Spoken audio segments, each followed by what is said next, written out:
I grew up on this farm, and incidentally, I've lived here a long time.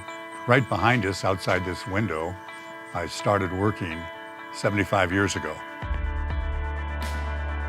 Harry H. Stine is synonymous with many titles: innovator, businessman, entrepreneur. But the title holding the most significance to him is farmer.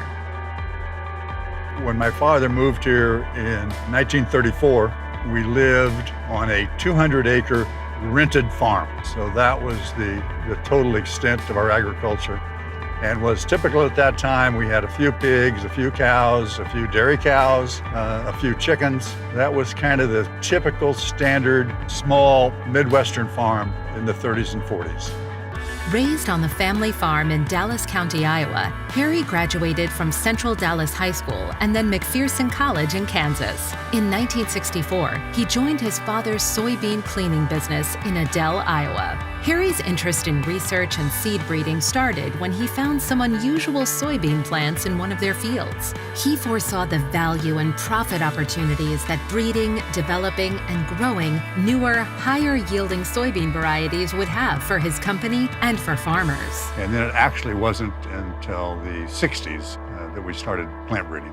And at that point in time, we were taking a radically different path than most plant breeders.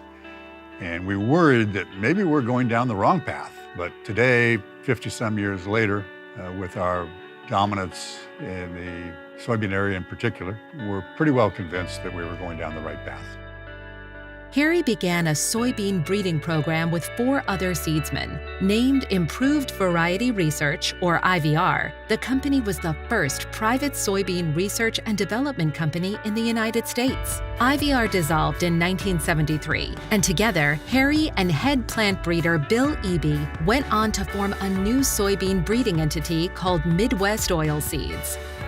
A few years later, an interest in corn breeding and genetics inspired Harry to form Eden Enterprises in the early 1980s. Retail soybean seed sales efforts were launched in 1979 when Harry began selling soybean seed under his own label, Stine Soybean Seeds. At that point in time, I recognized the need for a good sales staff. And so we appreciate every one of our people involved in sales, because without them, we wouldn't be a company. By the early 1990s, Stine had become one of the top 4 soybean seed companies in the United States when Stine began selling corn and soft red winter wheat under the Stine label. Harry's influence has led to profound changes in seed research and the seed industry. His methods for breeding soybeans have been copied throughout the industry, and his revolutionary take on corn genetics is currently creating a short corn revolution.